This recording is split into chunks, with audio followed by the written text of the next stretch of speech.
Hi there, my name is Mitch Harlapidis, and in this video we'll continue talking about AP Statistics topic 5.3, which is titled as Central Limit Theorem.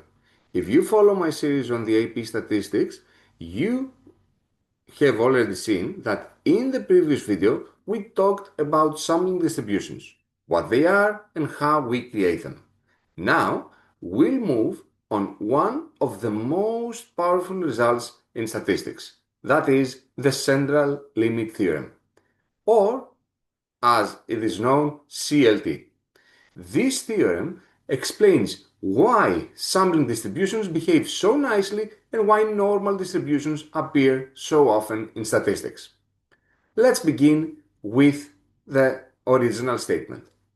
The Central Limit Theorem states that the sampling distribution of the sample mean is approximately normal if the sample size is sufficiently large, regardless of the shape of the population distribution.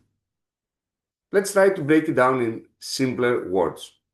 In simpler words, this means that even if the original population distribution is either skewed, irregular, or just non-normal, if we repeatedly take large enough random samples from that population, the means of those samples will start forming a bell-shaped normal distribution. This distribution will be centered around the true population mean.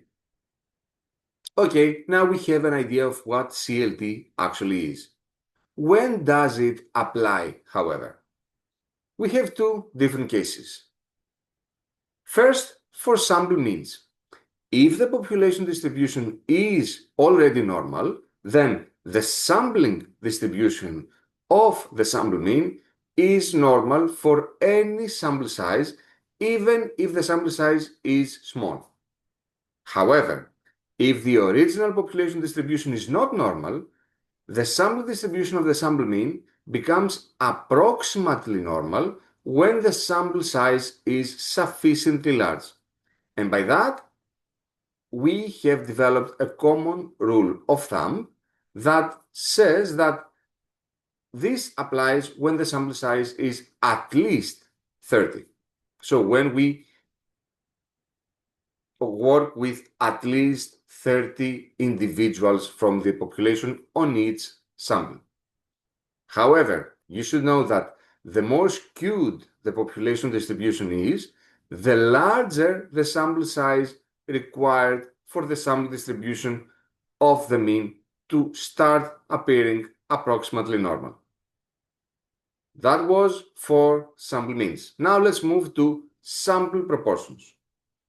The sampling distribution of the sample proportion is approximately normal when the expected number of successes and the expected number of failures are both sufficiently large.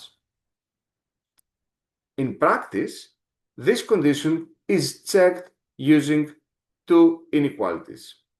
N, the sample size, times P, the proportion, should be at least 10, while the product between N and fail, 1 minus P, should be also at least 10.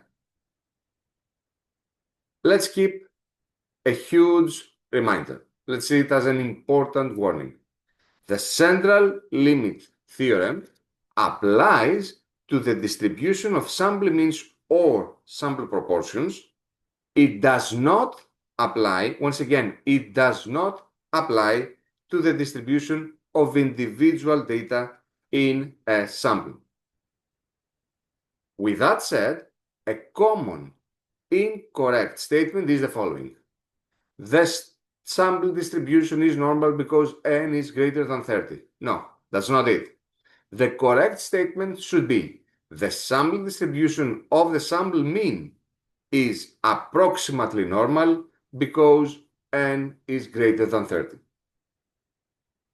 And now let's take a final takeaway. The Central Limit Theorem explains why normal distributions can be used to make statistical inferences about population parameters, which is what we will start doing from now on. It is the theoretical foundation behind confidence intervals and hypothesis testing. And that was all. I hope I made things clear.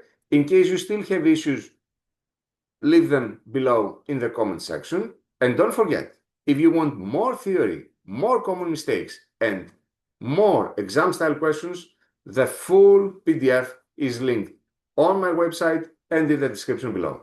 As always, thank you for watching.